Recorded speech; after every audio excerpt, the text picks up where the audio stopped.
Asian lifts private limited இவங்க இந்த ஃபீல்டில் 22 வருஷம் முன் அனுபவம் உள்ளவங்க. மெஷின் ரூம்லெஸ் எலிவேட்டர்ஸை யூரோப்பியன் ஸ்டாண்டர்ட் சேஃப்டி ஃபீச்சர்ஸோடு தர்றாங்க. கூடவே 5 இயர்ஸ் வாரண்டியும் 5 இயர்ஸ் ஃப்ரீ மெயின்டெனன்ஸும் தர்றாங்க. உங்கள் பழைய மேனுவல் டோர் லிஃப்ட்டை ஆட்டோமேட்டிக் டோர் லிஃப்ட்டாக மாற்ற நினைக்கிறவங்களும் குவாலிட்டியான மற்றும் சேஃப்டியான லிஃப்ட்டை வாங்க நினைக்கிறவங்களும் திரையில தெரிய எண்ணுக்கு ஃபோன் பண்ணுங்கள். முகன் ராவ் நடிப்பில் டிஆர் பாலா இயக்கத்தில் சூப்பர் நேச்சுரல் ஹாரர் படமான ஜின் த பெட் மே 30 முதல் உலகமெங்கும். முதல் முறையாக ஜெயமோகனின் கதை, திரைக்கதை மற்றும் வசனத்தில் ஐகான் ஸ்ரீ கிரியேஷன்ஸ் LLB புரொடக்ஷன்ஸில் APG ஏழுமலை இயக்கத்தில் மைனா சேது, சம்ரிதுதாரா நடிக்கும் மையல் மே 23 முதல் திரையரங்குகளில்.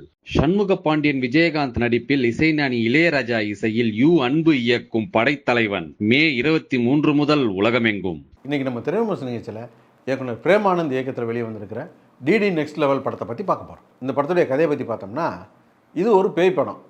பேய் படம்னா வழக்கமாக என்ன பண்ணுவாங்க, ஊருக்கு ஒதுக்குப்புறமா ஒரு பழடைஞ்ச பங்களா இருக்கும்.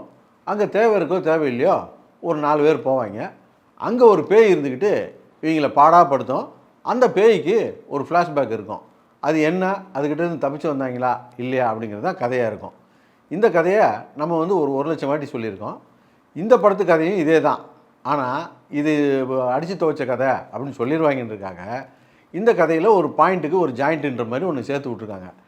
அது என்ன அப்படின்னு சொன்னால், படத்தில் ஹீரோ எல்லா முகப்படத்தையும் பார்த்துட்டு அடித்து துவைச்சி கழுவி ஊற்றுற ஒரு ரிவ்யூவர். அந்த ரிவ்யூவர் ஒரு பக்கம் இருக்க, இன்னொரு பக்கம் இந்த ரிவ்யூவர்கள்லாம் பழி வாங்கணும் அப்படின்னு சொல்லிட்டு காத்து கிடக்கிற ஒரு பேய். அந்த பேய் தந்திரமாக ஹீரோவையும் ஹீரோ ஃபேமிலியும் ஒரு தேட்டருக்கு வர வச்சு, அந்த தேட்டரில் ஓடுற ஒரு படத்துக்குள்ளே ஹீரோவை படங்கள்லாம் கழுவியாக ஊற்றுற, உன்னை என்ன பண்ணுறேன் பாருன்னு சொல்லிட்டு ஹீரோவையும் ஹீரோ ஃபேமிலியும் அந்த படத்துக்குள்ளே தள்ளி விட்டுருது அந்த பேய். அந்த படத்தில் பார்த்தீங்கன்னா, நம்ம சொன்ன மாதிரி ஒரு பழடைஞ்ச பங்களா இருக்குது. அதுக்குள்ளே ஏன் இவங்கெல்லாம் போனாங்கன்னே தெரியல. அதில் ஒரு பேய் இருக்குது. அதுக்கிட்டேருந்து தப்பிச்சு வந்தாங்களா இல்லையா அப்படிங்கிறதான் இந்த படத்துடைய கதையாக இந்த கதையை ஆரம்பித்த விதம் ரொம்ப நல்லா இருந்தது. படங்களெல்லாம் கழுவி ஊற்றக்கூடிய ரிவ்யூவர்லாம் பழி வாங்கக்கூடிய ஒரு பேய். அந்த பேய்கிட்ட இவனுக்கு மாட்டிக்கிட்டு என்ன பாடுபடுறானுங்க, அது எப்படிலாம் இவனுங்களை பழி வாங்குது அப்படின்ற கோணத்தில் இந்த படத்தை கொண்டு போயிருந்தால் பரவாயில்ல. அந்த பேய் கொண்டு போயிட்டு ஒரு சினிமாவுக்குள்ளே தள்ளி விட்டுருது. அந்த சினிமா என்னென்னா வழக்கமான சினிமா. வழக்கமாக பேய் படம் வராதா, அந்த சினிமா தான் அதில் ஓடுது. அதில் என்னென்னா, அதுலேயும் கூட ஒரு பிரச்சனை என்னென்னா, நம்ம தமிழ் சினிமாவுக்குள்ளே சினிமா அப்படின்னு சொல்லிட்டு படம் எடுப்பாங்க. அந்த மாதிரியான படங்கள் இது வரைக்கும் ஓடினதே கிடையாது. இதில் சினிமாவுக்குள்ளே சினிமா இருக்கும். அந்த சினிமாவில் இருக்கக்கூடிய டெக்னிக்கல் விஷயங்களை வச்சு அவங்க ஜோக் அடிக்கிறாங்க. அந்த ஜோக்கெல்லாம் நமக்கு சினிமா தெரிஞ்சவங்க, சினிமாவில் கொஞ்சம் காலமாக இருக்கிறவங்களுக்கு அது புரியும். வெகுஜனங்களுக்கு அது புரியணும்னு அவசியம் கிடையாது இல்லையா. அந்த ஜோக்கை வெகுஜனங்க எப்படி ரசிப்பாங்க அப்படிங்கிறது ஒரு கேள்விக்குறி தான். குறிப்பாக சொல்லப்போனால் இதில் ஒரு நல்ல காமெடியே இருக்குது.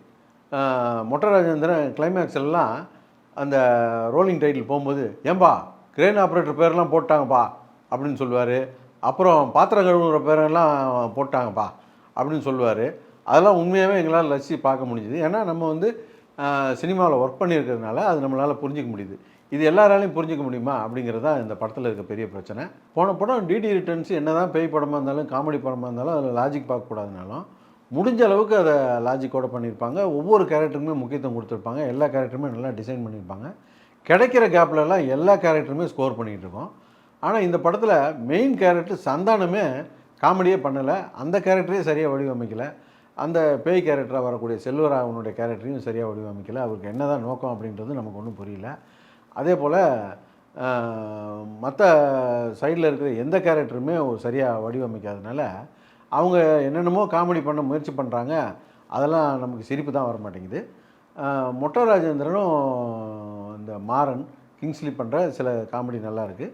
அந்த எலி காமெடி, இந்த சந்திரகிரகணம் காமெடி, அப்புறம் இந்த சப்டைட்டில் காமெடி, இதெல்லாம் கொஞ்சம் ரசிக்கும்படியாக இருந்தது. அப்புறம் இந்த கடைசியாக அந்த ஸ்க்ராலிங் டைட்டில் போகும்போது அதை பற்றி பேசுகிறதெல்லாம் ரசிக்கும்படியாக இருந்தது. மற்றபடி படம் டெக்னிக்கலாகவும் மேக்கிங்காகவும் ரொம்ப நல்லா இருந்தது. படத்தில் அந்த கிஸ்ஸா சாங் ரொம்ப நல்லா இருந்தது. அதுதான் படத்துடைய கதையவே சொல்லக்கூடிய ஒரு சாங்கு. அதை கொஞ்சம் முயற்சி பண்ணி வச்சுருந்துருக்கலாம், விட்டுட்டாங்க.